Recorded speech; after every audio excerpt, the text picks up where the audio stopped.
오늘은 우리가 신명기 103번째 시간으로 눈동자같이 지키심이라는 제목으로 같이 말씀을 나누도록 하겠습니다.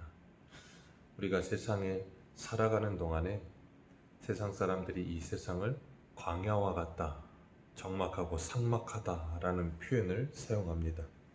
이 삭막하다라는 표현이 쓸쓸하고 막막하다라는 표현을 가지고 있는데, 우리가 현대 문명이 발달하면 발달할수록, 그리고 과학과 문화와 경제적인 이 발달과 그리고 부요가 넘쳐날수록 사람들은 현실 세계를 살아가면서 부족함이 없고 모든 것이 넘쳐나는 시대가 됐어요.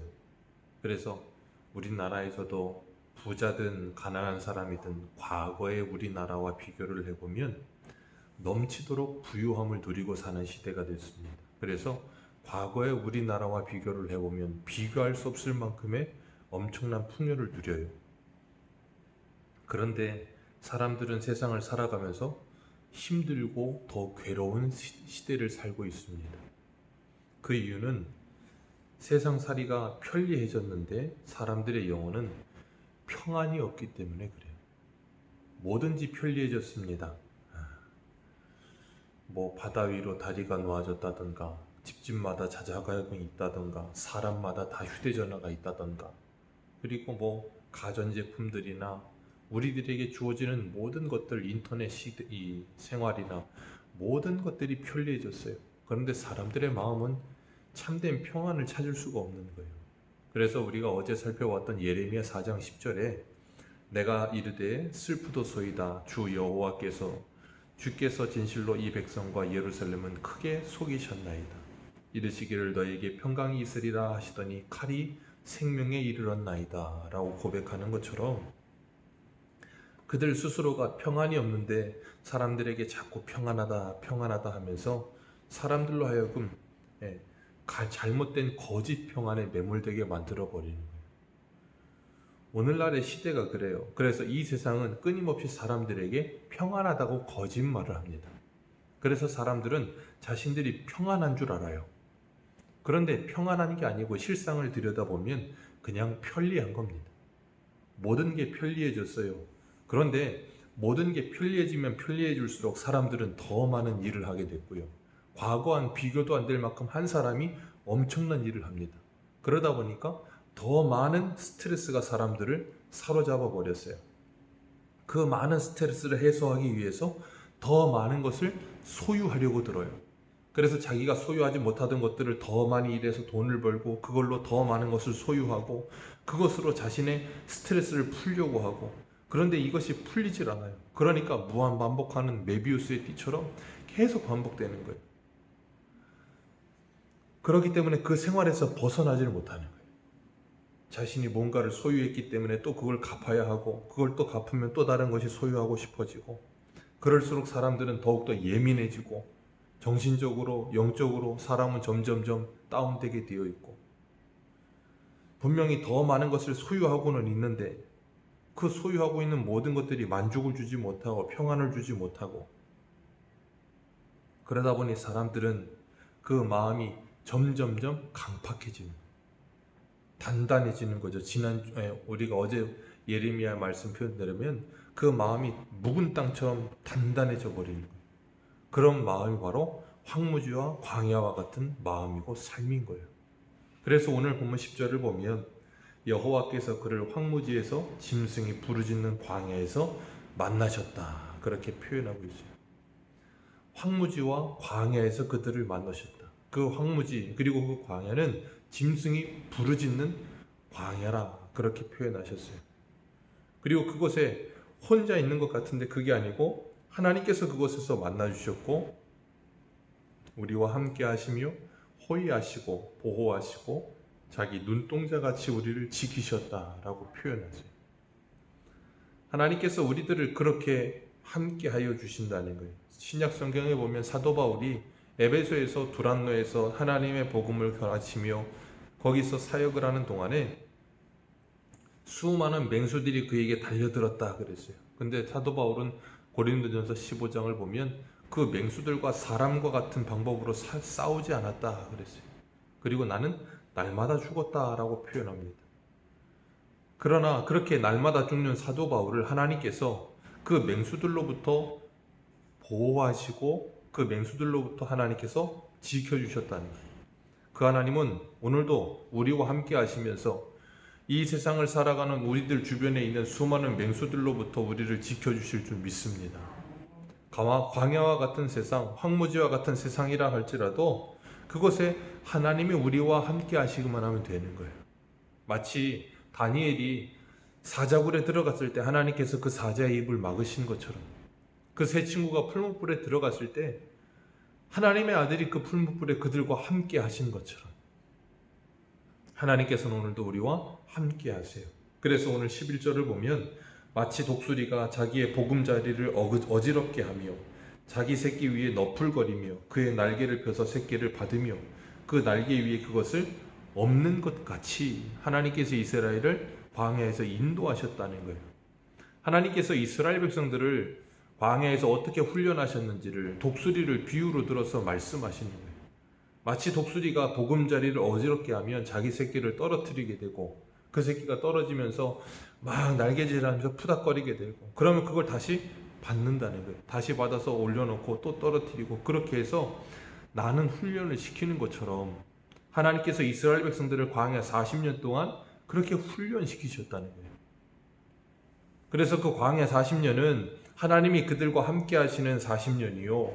그리고 하나님께서 이 짐승이 울부짖는 그 광야에서 그들을 눈동자같이 지키시면서 그들이 하나님을 알게 되고 모든 상황과 환경과 그리고 모든 관계 속에서 하나님을 배우게 되기를 원하시는 거예요.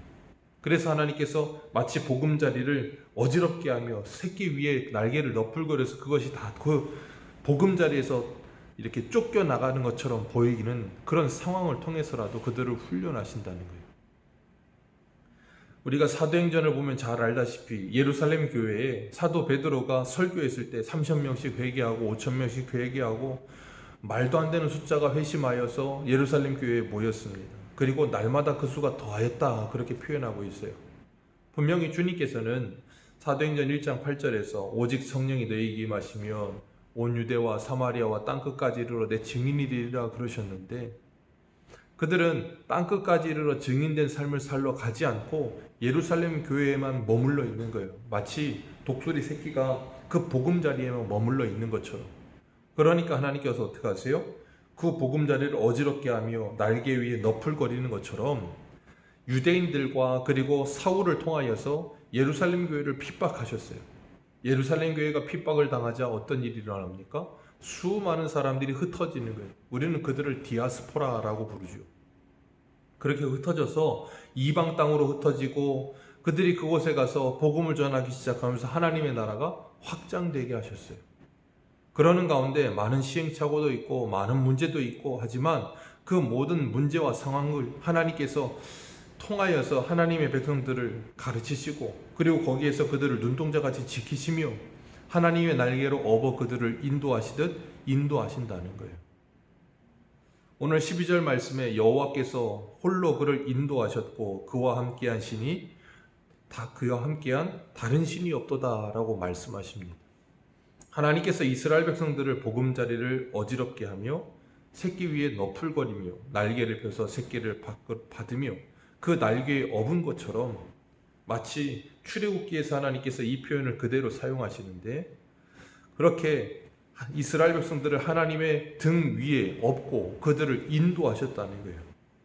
그래서 그들은 보금자리가 안전한 것이 아니라 그 어미의 등 위가 안전한 것처럼 하나님께서 그들과 함께 하시면 그곳이 어디이든 그곳은 안전한 지대가 된다는 것을 말씀하시는 거예요. 우리가 잘 아는 사무엘상 23장을 보면 다윗이 자신을 죽이려는 사울을 피해서 도망 다닐 때 그일라성에 맞닥뜨립니다. 그런데 그 그일라성을 보니까 블레셋 사람들이 그들을 공격하는 거예요. 그래서 다윗이 하나님께 묻습니다. 그 그일라성을 도와줄까요? 블레셋을 칠까요? 그랬더니 하나님께서 치라는 거예요. 지금 사울이 무서워서 도망 다니는 다윗입니다. 당시에는 이스라엘보다 블레셋이 더 강할 때예요. 그러니까 사울을 피해 도망 다니던 다윗이 블레셋을 공격한다는 건 말도 안 되는 일이죠. 사울보다 강한 블레셋을 어떻게 공격합니까? 근데 하나님이 공격하라고 하니까 자신을 따르는 600명과 함께 블레셋과 싸워서 승리를 합니다. 그리고 그일라성을 구해줘요. 그리고 그 그일라성에 자기를 따르는 600명 군사와 함께 그일라성 안에 거하는데, 그 그일라성 사람 하나가 사울에게 다윗이 여기 있다고 고발을 합니다. 그랬더니 다윗이 하나님께 물어요. 분명히 사울이 자기를 잡으러 내려온다는 소식을 듣고는 그일라성 사람들이 나를 사울에게 넘겨주겠습니까? 라고 물어요. 그랬더니 하나님이 그럴 거라는 거예요. 그랬더니 다윗이 그 하나님의 말씀을 듣고서 자기를 따르는 600명과 함께 그일라성에서 나옵니다. 예전에는 성 안에 있는 게 가장 안전한 거예요. 그래서 공성전이라는 표현도 쓰잖아요. 그 성벽이 자신을 보호해주는 안전지대가 되는 거예요. 근데 다윗은 하나님의 말씀을 듣고 그냥 그 성을 버리고 나와버렸어요. 그래서 사무엘상 23장 14절을 보면 사울이 매일 찾되 하나님이 그를 그의 손에 넘기지 아니하시니라. 사울이 다윗을 찾으려고 매일 찾았다는 거예요. 그래서 다윗이 광야에도 있었고 요새에도 있었다는 거예요. 오늘 본문에 하나님께서 10절에 뭐라 그러셨어요?